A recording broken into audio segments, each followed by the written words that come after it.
Hello, everybody. Welcome to the next live video with remoteworkadvocate.com.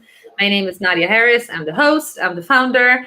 For those who don't know me, welcome warmly. Today, we are multi-streaming on LinkedIn, on YouTube, and on Facebook, which is absolutely cool, especially that I have a super special guest today, a person that who's sitting almost next to me in your screen. It's Tim Cakir, and I would like to warmly welcome. As a matter of fact, I'm going to do something I wanted to do some time ago. Tim, bienvenue. Je t'ai promis que tu m'entendras parler français un jour, alors voilà, c'est ça. Bienvenue et salut.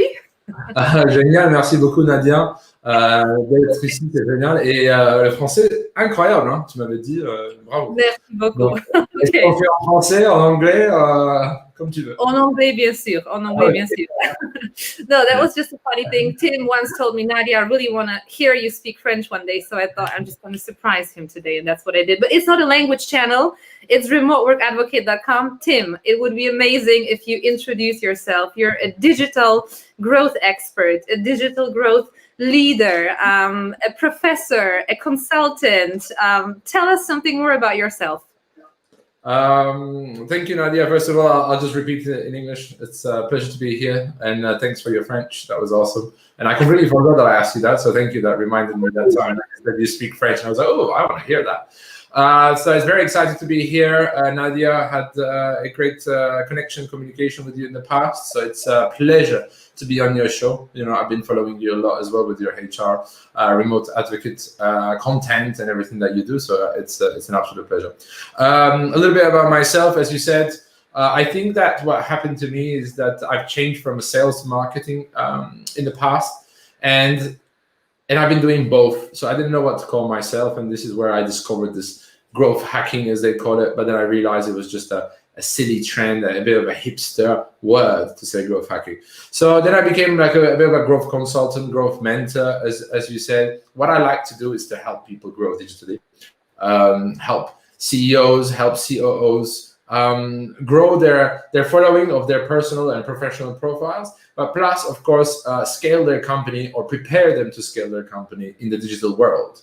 So another fun factor about me, if you want to know something that we haven't mentioned. Okay.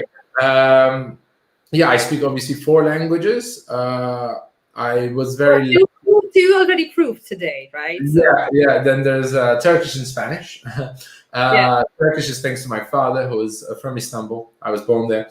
And my mom's French. But I never lived in France myself, but I went to French school.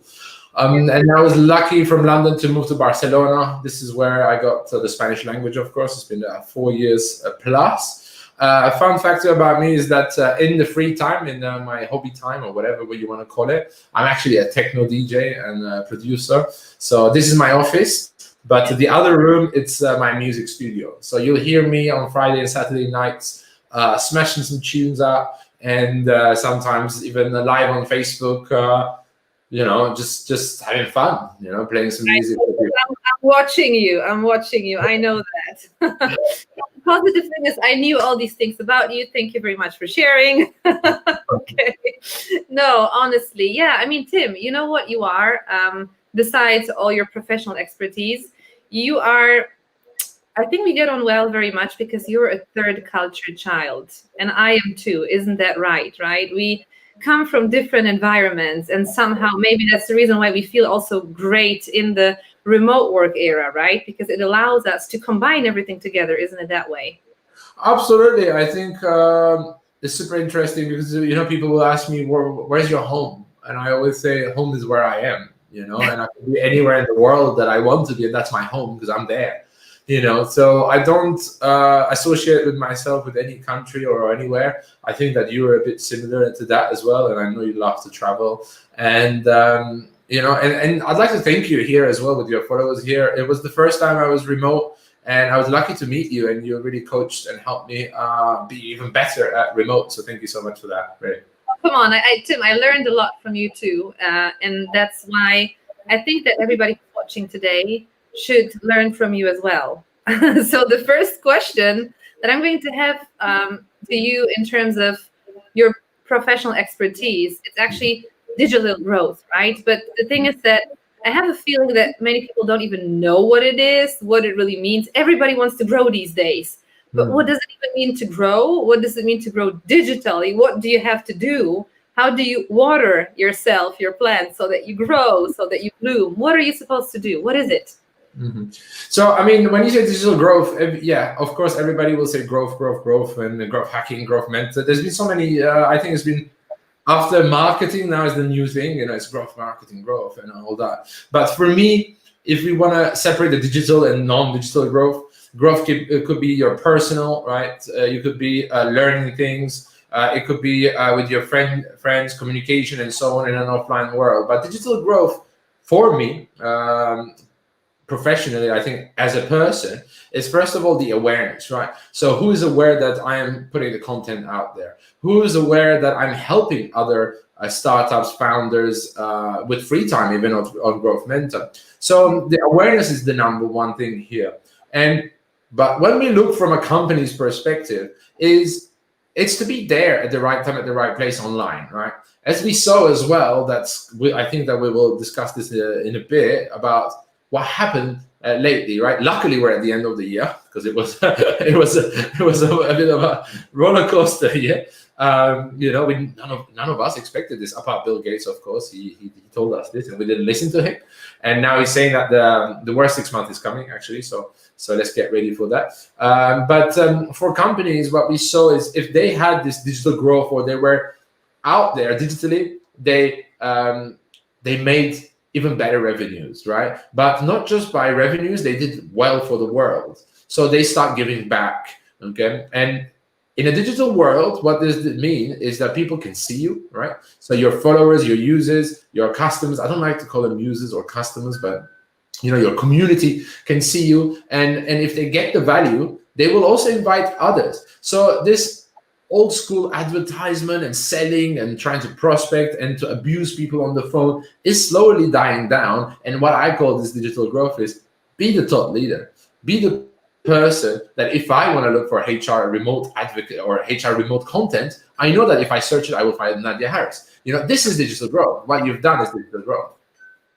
Thank you. Yeah, I mean, hopefully. I know I have to improve that growth a bit so that even more people can find me, but I'm almost there. Anyway, thanks. So no, but that's true, Tim. What you're saying now is value. That's one of the most important things. And many people don't get it. They just think it's exposure, that you just invest in advertising just to be everywhere. That's fine. But the thing is, what unique experience do you give the people? Why are you a leader? You're not a leader. Yesterday, I recorded a podcast episode that I will definitely invite you to participate in. That's a big spoiler, but I will. I already discussed it with my partner. So yes, we will invite you. And it's about leadership. And yesterday I mentioned that leadership is not by exposing yourself and saying, hey, I'm a leader, follow me, because I create a superficial version of myself to make others like me. That's not what it is. It's actually, and I even read an important, really interesting article lately as well that said that despite the pandemic now in 2020, despite the fact that many people lost their jobs, the whole world is upside down. People are still willing to buy and spend money, companies as well. But how do they make these decisions consciously in what they believe in, what the value is? Isn't that right? I mean, absolutely. The value, it's, you could be the number one by putting a lot of money and being, on Facebook or Instagram, do these stories and put a lot of money in it and everybody will see you, right? But after a while, they will realize that you're a fake because you don't give anything. You just ask, right? So this is the switch that we're seeing, that as you mentioned, people used to be just, oh, look at me, I'm here. And now it's like, how can I help you? Here's some content. Here's some framework. Here's my free time. Let's give each other something because the world actually needs this, right? And this is what we saw. I love digital, but don't get me wrong. These human connections are super important, and COVID showed us that. We started to social distance. That's where we start missing the human approach. And thanks to Zoom and similar platforms, we're lucky to see each other in a digital world, but with actual humans behind it that we knew we love. And I'll tell you one thing, I think that the lockdown times, this whole year, it's been my best networking year. I met so many people. Yeah. How that does happen? I used to go to all the meetups, meet a few people, drink the free beers. That was usually my goal with the meetups. Anyways, if there was free beer, I was there. No, just joking, but that helped a lot, of course. And in Zoom, there was no free beers, but I was at every event because we felt lonely, right? And what did we have available was online, was the digital world, and I think we add a human approach to this finally in this year. Yeah, I mean, we were even scheduled to have virtual wine. The only problem was that I realized 5 minutes before that I ran out of wine, so which was a pity. That's true. It's okay, I drink for you. Don't worry. So Tim, had to do cheers double. No, I'm just kidding. Anyways, right. So in other words, the world is changing, and it's a fact. If you don't move on, you're going to miss it. So who should, in your opinion? Well, I think probably everybody, but that's just me. Who should even invest in digital growth? What kind of company? What kind of person? Who and how? Great question. I think, as you said, it should be everybody. But obviously, let's try to pinpoint some important players that needs to go digitally. So we saw an example because, as you mentioned, I'm teaching, and I had a student in a class called Business Online, and we were helping. Like I was teaching e-commerce, how to do a Shopify site, and how to sell your things online. And not luckily, because lockdown just came as we were doing the class. And this student of mine that I had a friend who had a flower shop, right, in Gracia, in Barcelona, a very nice little neighborhood. Her friend had a flower shop. So obviously it was a new flower shop. She was quite young. So it was her dream to have a flower shop.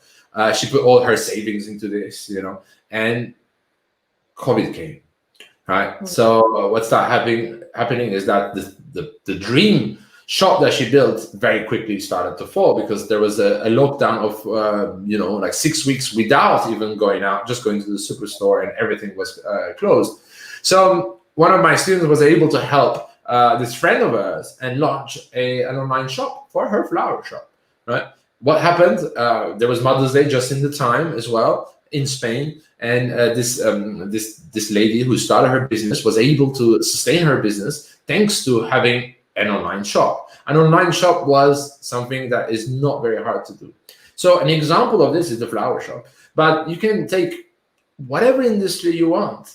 Right? We saw all restaurants close. If they didn't have a takeaway or delivery service, they lost money, right? So we were able to see this from across the board in every industry, literally in every industry. If you didn't have a digital presence, if I cannot get the value that you provide in a couple of clicks and it comes to my door, you lost the game, right? We saw hotels. Hotels very sad, but how can they be digital? It's very complex, but they can be digitally ready when everything comes back to be up there to help these people, to help us to have a great holiday again, right? So in the meantime, they can even give us digital content to make us dream, to make us remember these memories we had. I know that you share a lot of your memories on Instagram, right? Well, because we cannot travel, so you share these, right? So hotels can do that as an example. Any industry that you mentioned, there is a way that they could be digitally there, giving some sort of value. We were depressed. We were in the dark for a while in the beginning. We were very in the dark because we didn't know what was going to happen, right? We didn't need no more fake news. We needed a hope. We needed this amazing hotels pictures of their views, right? And that made us smile a little bit and give us hope at the end of the tunnel. And hopefully that's going to come at some point, but we still need this. We absolutely do. Yeah, and I think that it's also, that's one thing, and I totally agree. I have to tell you that for years and traveling all the time, I was collecting memories, and I was always saying that people can steal everything from you, but the memories they can't take away. I'm personally a hedonist, by the way, which I admit, absolutely. I think we have to live, and I embrace it like with all my heart. But I always said that we have to collect memories. Okay. But so I kept collecting, but I was not ready that this moment would come so fast that I would actually have to face the fact that I'm going to now look back at all these memories, how to value this. And I have to tell you that looking at all these pictures, all the places where I traveled, what I did, all the people that I met, it was amazing. And it gave me so much energy. And what I'm trying to say is that it's exactly what you mentioned, that even now when we have lockdowns in different countries, it's going to go back to some kind of normal, not what we had before, but we will be able to travel, go places, buy things, meet people. And the truth is that we are super hungry to do it. I am the remote work advocate, right? But it doesn't mean that I embrace and I love working from home.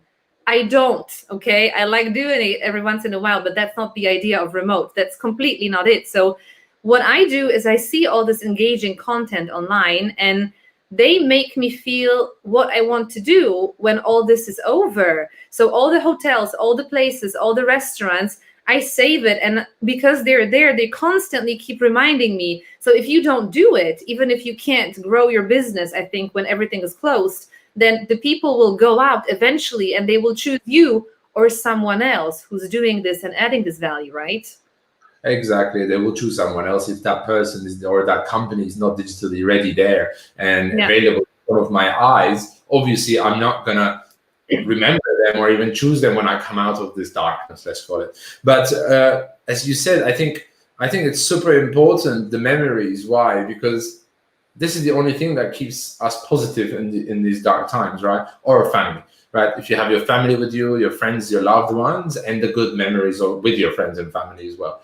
These made us positive. And even if we were in this lockdown, we were able to connect, somehow, right? Whatever platform you use, they were all digital, all these platforms, but we were able to connect. So these connections, we should cherish them, and we should make sure that we remember them. Right. Sadly, we lost that touch of photography, right? And having actual photo albums or things. Like, it's sad to say, but on my phone, I have 16,000 pictures. I'm definitely not going to go through them, right? I have to clean them because you take a few pictures. So there are really pros and cons to the digital. But if we use it well, it is to our benefits. Yeah, and it's going to help us connect as well. Whoever, if you're listening to this and you still think that you can't build real connection, human to human, digitally, this is not true. This is not true. As Tim said, he met so many people. I met so many people. We met. Actually, a funny story before we move on to the next question.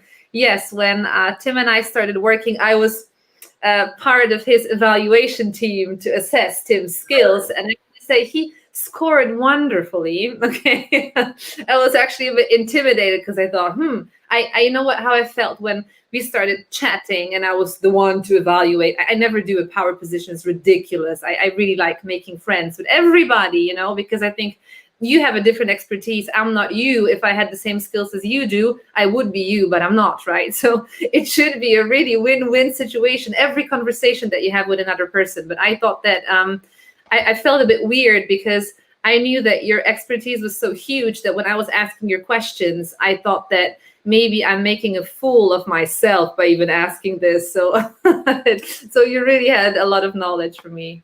I mean, absolutely not making fool of yourself, that I can tell you. But I agree in your skills is your skills, my skills are my skills. If we put them together, we have a nice skill of sets, right?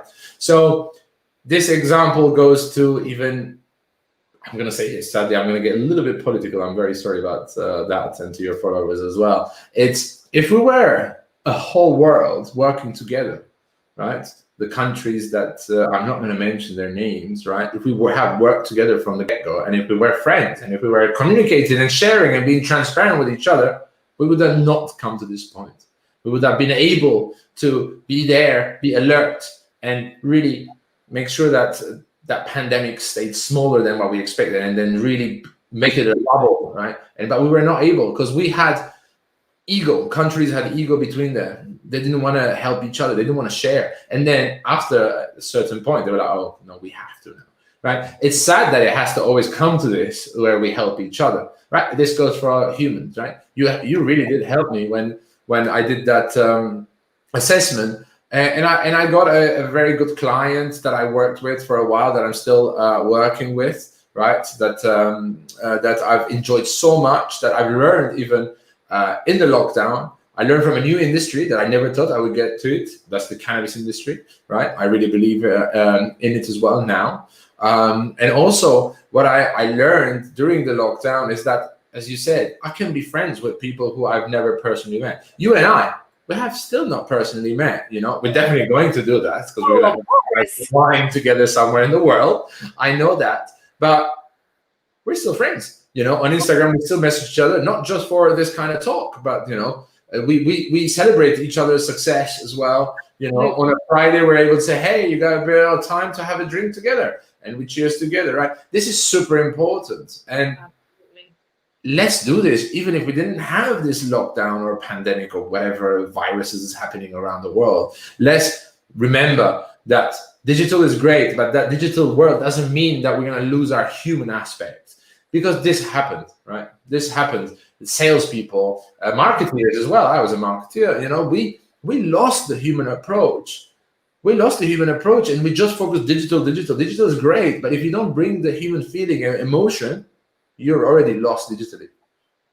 Absolutely. That's what you said. It's not you're either virtual, digital, or real, because virtual becomes real. It is one of the angles that allows you to get out, to connect with a broader audience, with people who share the same values, the same beliefs, to give them the feeling that you're there. That's exactly what it is. And I think that actually responds to the question that popped up before, which is how has the market changed within the last few months? I think, and I'm going to dare to say it here right now, I believe that we got more connected than before because of the situation, right?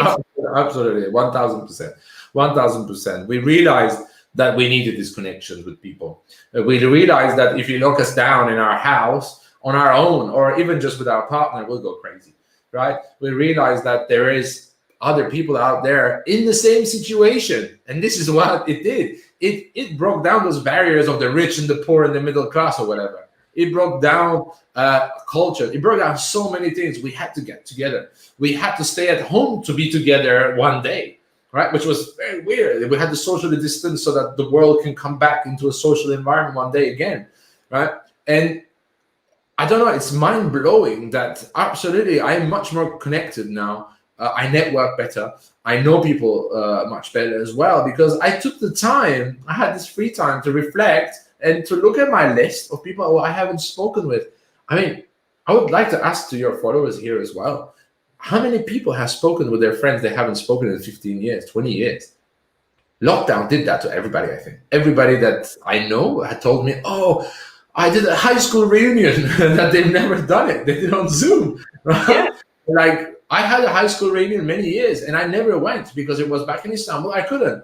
For the first time, we all said, oh, let's meet on Zoom. Suddenly, after 17 years, I was able to speak to all my schoolmates that I really enjoyed the time with. And we remember the good old days, and we had an amazing time. We had like 5-6 hour chat, getting drunk, whatever, playing cards. Everybody did different things, but it connected again. And now I feel so much more connected to these people that I thought I lost the connection with. So what changed is digital was becoming, thanks to the likes of obviously Facebook's Cambridge Analytica problems and, Social Dilemma that came out on Netflix. If you guys haven't seen it, watch it. All these started to make us very non-human and just digital, right? But the COVID-19, this difficult time made us realize that we all, even if you are behind the screen, you are still Nadia, right? And I'm still Tim. It doesn't matter we meet digitally or we meet offline. It's even better because I don't have to travel an hour to come to see you and you have to travel an hour. We can connect in 2 buttons. I send you a Zoom link, you click on it, we're together. Right? Okay, maybe we can't hug. Anyways, we should not hug right now, right? So there's a social distance. So we can social distance easily here, but still be super connected. And we still can have a great, great time. And I really want to say this to people because people think that maybe it's fake. It's not. It's what you make out of it. If you want to have fake conversations, you can have fake conversations. You can do that offline as well. You can do that in the bar, right? But if you want to be real, transparent with somebody, you can do that digitally as well. Absolutely. And I'm going to repeat this for the 3rd time this week because I've been thinking about it a lot lately. I remember there was a quote a couple of years ago that I thought that this is going to be my motto in life, which is the whole world is running. In order to succeed, you have to run faster. And I thought, yes, that's what I'm going to do. We have to run, run, run. And that's what was happening also with digital, right? That you push all the channels, all the contents, who has more likes, followers, this, okay? But then it turns out in the end it's empty. And within the pandemic, which changed my life dramatically, obviously, because being remote, I always say, gives me the luxury to design my life the way I want it, right? Not that I'm locked up at home. That's what I do. But it made me realize, I went back to that quote and I thought, okay, but where are you running and with whom? Okay, that's a good question, right? And I thought, hey, what happens here? Like what is really meaningful and what is meaningless? And I think that today the world is showing us that everything that is superficial is actually is truly of no value to us. And another thing is also all the businesses that really I see, unfortunately, slowly. I see how the market eliminates them as well. I see restaurants that never, as you said, went online. I even see hairdressers, which is ridiculous. Imagine my hairdresser when there was a lockdown, a massive one in the beginning.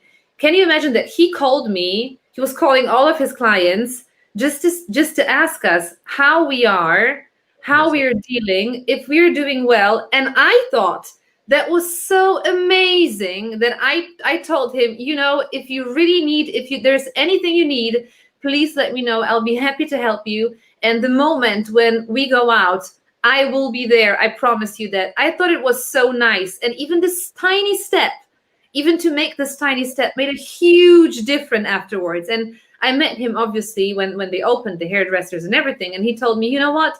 I know that many hairdressers are struggling, but luckily I'm not. And I thought, you know why? Because you're real. Because you're real. You're not, just a service. Come on.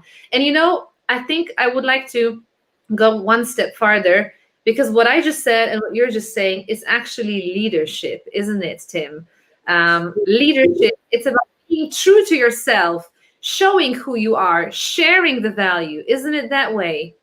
Being honest and so on, absolutely. I'm going to touch upon that, but I'd like to add something to your hairdresser example. What a lovely hairdresser, first of all. Second of all, we know that the second that the door is open, you're going to run to him, right? You're going to run to him or her, right? To your hairdresser, because he just took a couple minutes per client to say, hey, how are you, Nadia? Are you okay? I'm okay. Don't worry about me, but I can't wait to cut your hair. I know hairdressers who actually called and said, hey, do you want to try to cut your own hair? Right? And they're like, yeah, okay, let's go FaceTime. I know this example, right? And they were like, okay, do it like that. The hair didn't come out as great as it could, because it's a tough job actually cutting hair, right? That's why my hair is still long, But I didn't have a hairdresser who called me up and say, "Hey, do you like to do it on FaceTime?" I could have tried maybe, but we saw these examples as well. People innovated themselves to stay connected somehow, because that hairdresser, at the end of the day, every day he goes 40 or 12 hours. They work really much, right? They work 8 to 12 hours. They're in that shop, communicating, connecting with people. Think that they stay at home. They've never worked remote. They can't work remote. So they're home, they're alone, they're stuck. So that was difficult for them as well. So, but I'm glad that they reached out to their clients, and that you mentioned it here. Everybody's gonna hear this, So hopefully you can put the address of your hairdresser below as well somewhere, so that people can go. I will. But what you said about one thing there is that, if you were not digital and so on, but even if you were digital and you were fake and you were just trying to get revenues and not give value, now we know that we can speak up digitally. We know that we can crash these companies down, right? It's great, because the power is coming back to us, to the people, right? So if you are online but your messaging is fake, you give a fake value as a message, and then there's no value whatsoever. We speak up now, right? And maybe before we didn't speak up that much. We spoke with just a little review. Now this happened to me, and I'm going to give that example before we jump in that leadership. And I'm going to say the name of the company, and I'm going to shame them publicly. I'm very sorry. Okay, Ubico, right? Maybe you have heard, or maybe you saw my post about it, right? I was moving from a house to a house. Okay, so I became a member of Ubico, right? Because you can rent a van. right? With a click on your phone, digital, blah, blah, blah, you can rent a van. So I have all my stuff packed, and normally it's 3 click and get your van. You look at the map, you find your van. I went there, right? I couldn't open the van. I tried, couldn't. My move was terrible. I couldn't move anymore, right? Yeah. So I had to last minute call some other people, find some drivers with a van, pay four times what I was gonna pay and I had planned, okay? And I put tickets and I said, guys, I couldn't use your service and you charged me, right? They charged me, let's say 60 euros, whatever that is, right? I don't care about that amount. And they didn't answer. Then somebody else said, oh, great, let's pass you to our finance department. They can give you a refund. I said, it's not just a refund. I want an explanation why I couldn't get my van, right? And nobody answered after in the finance department. This happened for about 3 months, right? The second I went on my LinkedIn, I put a post. After a couple of days, they reached out to me, right? Because I took it digital in a way that they didn't expect that it could happen. Suddenly, my friends on LinkedIn said, hey, I had the same experience with this company, right? I had 3 to 5 people share their experiences. One of my friends, who was a professor, had his baby, and he couldn't open the door of his car anymore in the middle of nowhere.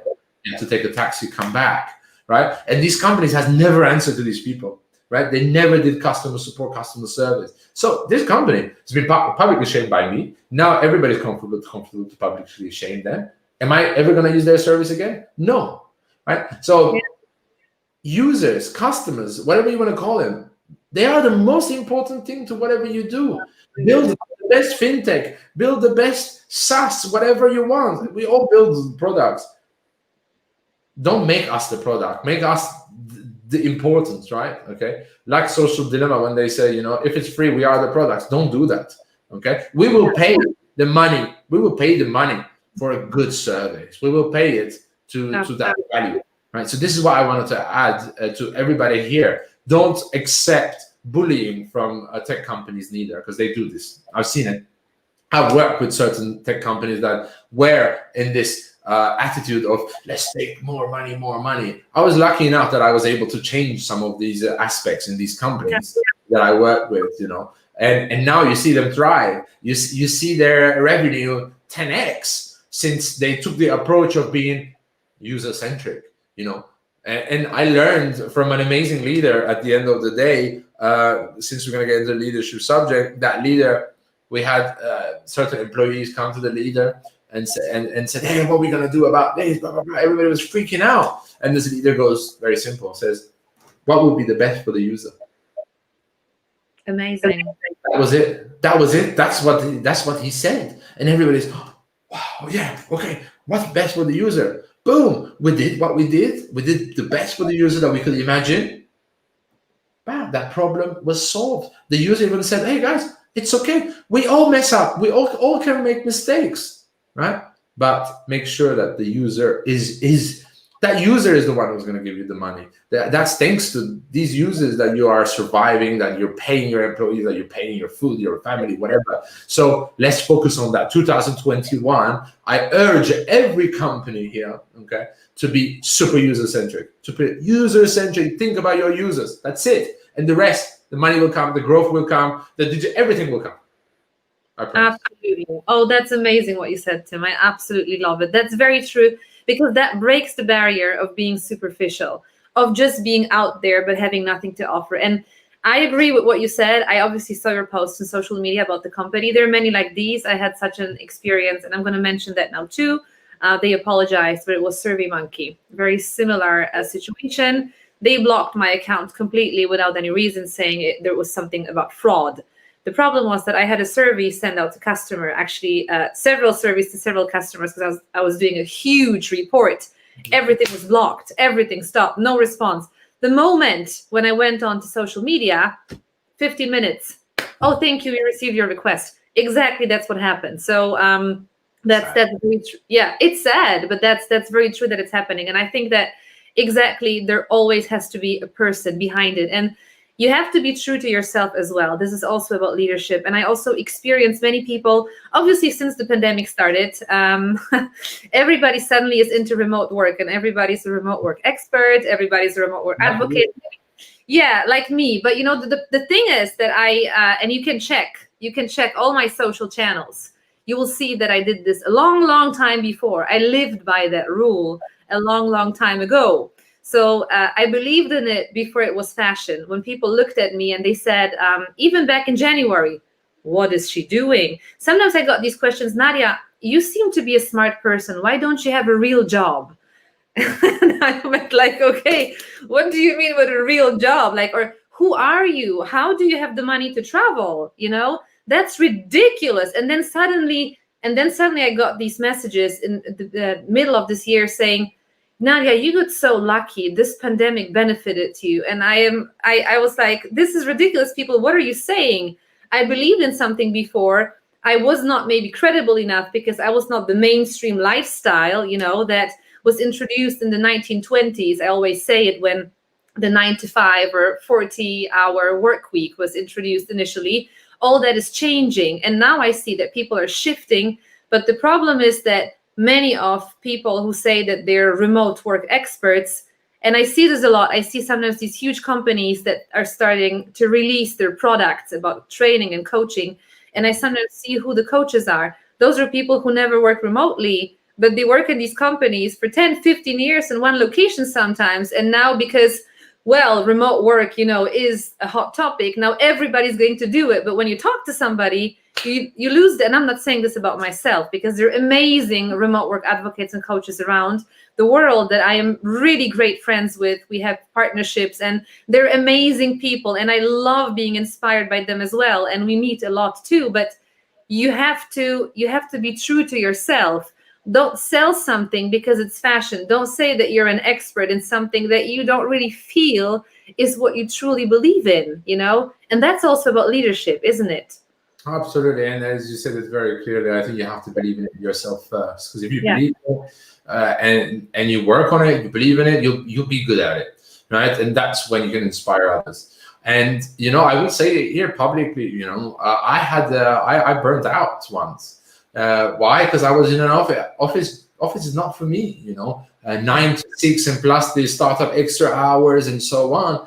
I love the extra hours, but if I'm in my comfort zone, maybe going to an office every day is not my comfort zone, right? So these things happen, and I burnt out once. I went to the hospital, and now, thanks to COVID, I mean, I don't want to say thanks because it's so weird to say that, right? As you mentioned as well, it's so weird to say that because we should have not had a pandemic to decide on how we should work and be better at work in a human aspect. But it helps. It definitely helped. The big companies, like from Google to Facebook to Twitter's, some of them said, don't even come back to the office.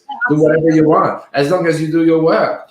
Even we don't care about 40 hours. You have some KPIs, you have some OKRs, you have to meet these things, right? Because as a company, we all decide together on this. As long as you do that, you choose where you want to be, right? That remote work is incredible. I know that you've been there before the pandemic anyways. Right, your content has been available before as well, so the whole world knows that you've been preaching remote for a while, anyways. And the people who said, "Oh, lucky for you that the pandemic came," I think we should not say lucky for anybody because you believed in this anyways. It's sad that the world had to have this to start listening to you, to start to say, "Oh wow, okay, I can have more time with my family. I don't have to be in the traffic for an hour." Right, and an hour back, and my lunch that is going to be an expensive lunch in the restaurant there that I don't even like. We didn't have to do these things suddenly. Suddenly we could be at home with our kids. So I don't have one, but we could be with our kids, right? We could be with our loved ones. We could spend the time with them. And if we want to go for a meeting once a week, let's do it. Let's book a meeting room somewhere. Absolutely, yes. And I think that slowly, and I see it's happening because I also spoke with companies before that remote or pandemic era, right? And they were really reluctant. They were really interested, eager to learn, to speak with me. But then in the end, they were like, it's really interesting, but no. And now I see that step by step, there are more and more and more and more. And I say that it's not really, and it really relates to everything. It relates to digital marketing, to growth, to remote, to everything. It doesn't matter where anymore. It matters how, and it matters what. What do you deliver? And how do you do it? Do you do it in a professional way? It's the mindset shift to be more results driven.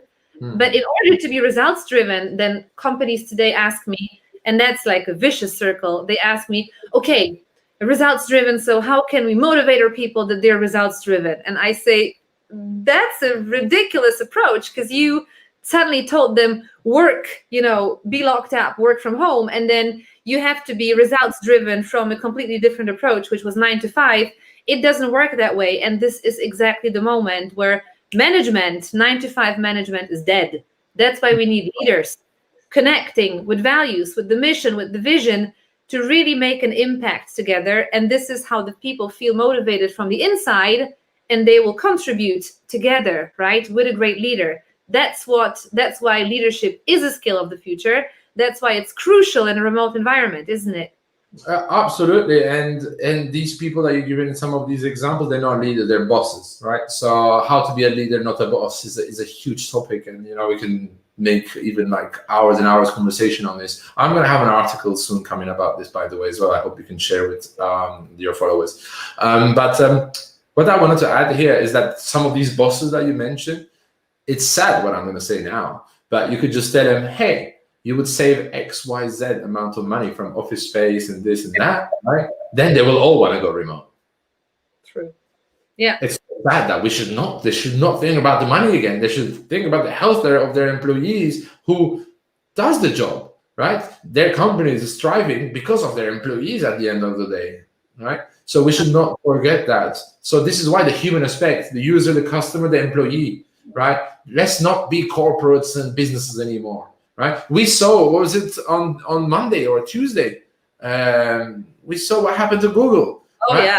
5 minutes down, the whole world hold its breath, and we're like, is it gonna come back? Is it gonna come back? When is it gonna come back? Every minute we were reloading it. And I was teaching a class on Google Meet, and it was their final presentation. My poor students, they're lovely. They all had their white shirt on for the first time, and they were ready. They're going to present their final presentations before Christmas holiday season, and we joined the call. 4 minutes into the call, everything goes.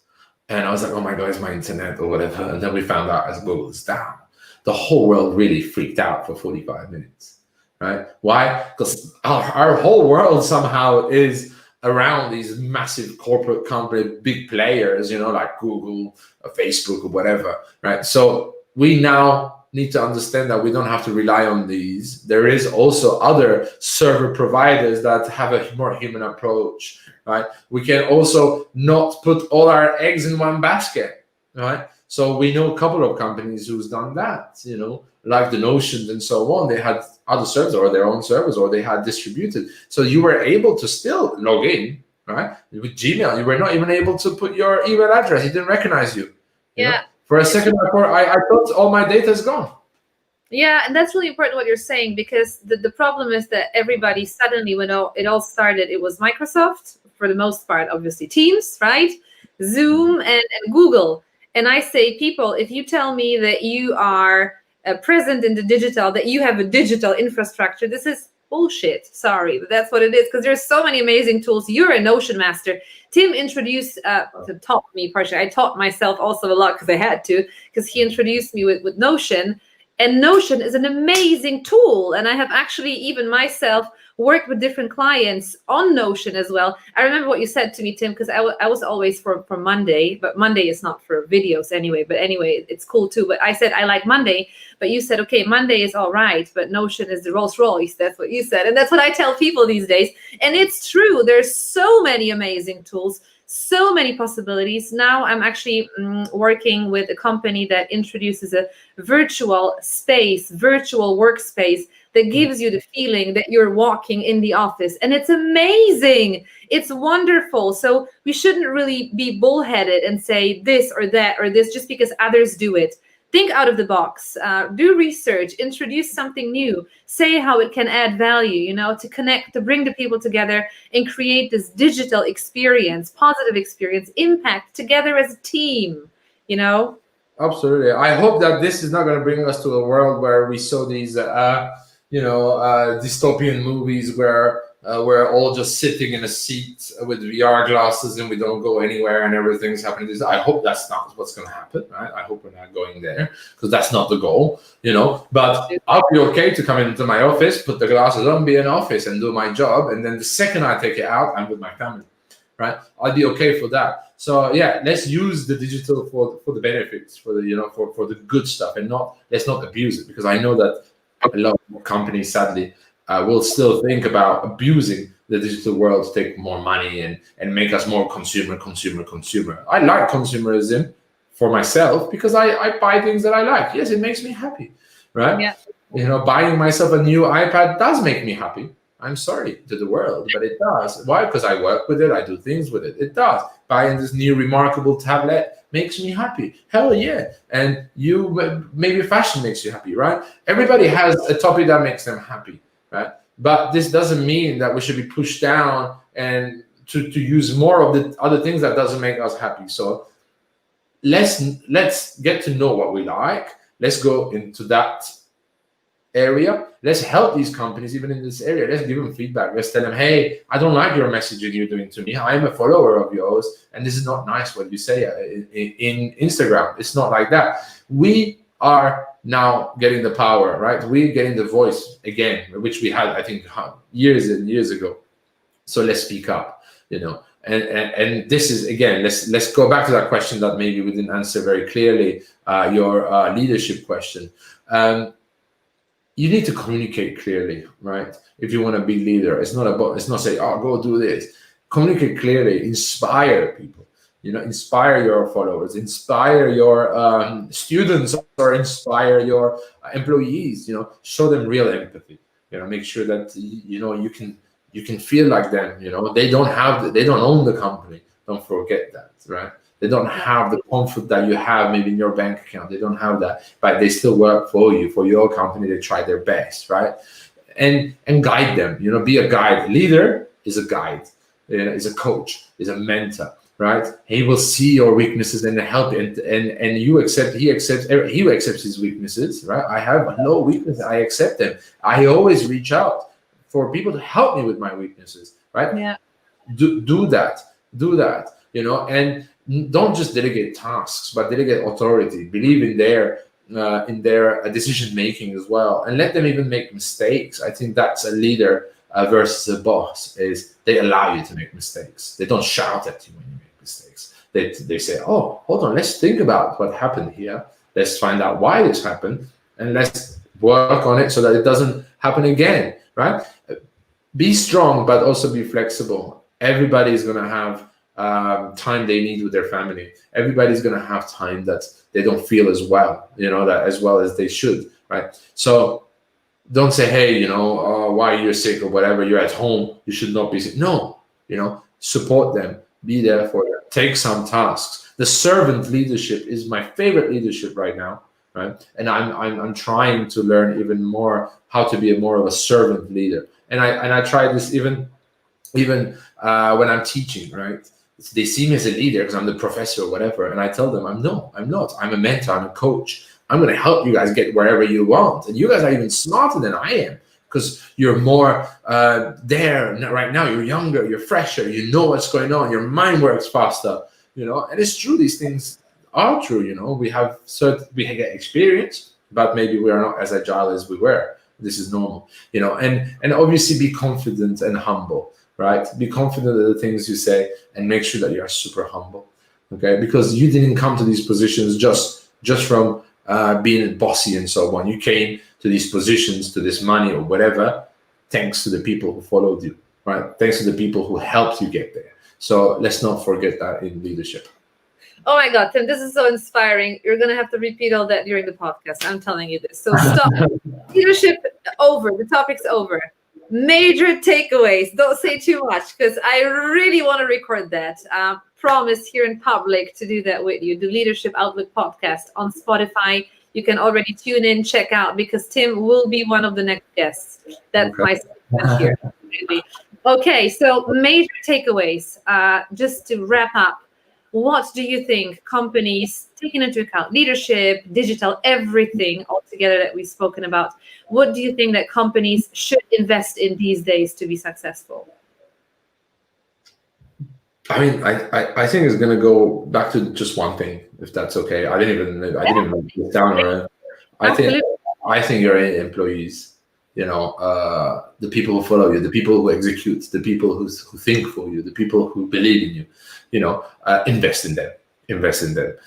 Is that remote? Is that good HR tools? Is that performance? Employees even want performance reviews. They want to get better. Don't forget these things.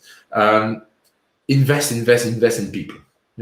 And when I say people, your employees are also consumers somewhere. They're employees somewhere. If you invest in them, they're going to bring business to other businesses, and that's going to bring business to other businesses, and the world is going to be a happier place, right? Because we're going to have happy people, happy employees, happy consumers. Okay, and invest, if you want another category. Invest in, I don't know. Can you invest in transparency? Can you invest in communication? Invest in these. If you can, if there's a way that you can invest in being transparent as a company, invest in it. Invest in your people, they'll invest in you, and that cycle will make you grow. And that's the best thing about this world, is if we work together, and really together, and not you work for me, I work for you kind of thing, but together we can achieve anything we want. And this was an amazing year. Let's keep it positive. It was an amazing year that we learned so much about our roots of being human. And what is our difference from animals at the end of the day is that we can communicate and we can think, right? So these are our differences. So let's use this for our benefits, and then let's not abuse it, and let's not do bad to the world, if that makes sense. Yeah, we need common sense. I want to say definitely. Exactly. Easier said than done. Simple, not easy. Okay. I mean, I struggle as well. Don't get me wrong. I struggle as well. And, sure. I'm confident to say this openly. I struggle every day with these things myself. But by accepting that I struggle with them, I can work on them. And as I work on them, as I practice, I gain experience and I get better at it. So let's accept our flaws and let's work on them, and let's help each other, right? How we do it together, we help each other in businesses. I think everybody can help each other. Absolutely. I think the world is a huge cake. Everybody can have a piece, okay? And let's not forget about that. So anyway, guys, it's been a great pleasure. I feel inspired. See, it's remote, but I feel the good vibe. I'm like, ready to conquer the world now. Right? I hope you're too. So I just want to say, please comment. You can give us negative feedback too. I mean, we don't mind. We want to learn too, okay? If there's anything you want to change, then let us know as well. It's been an amazing pleasure for me, really honestly, and I think I really want to repeat that because it's just such a good vibe. Thank you so much. Thank you so much, Nadia. Thank you to all your followers. It was a lovely time. Thank you. Bye. Take care.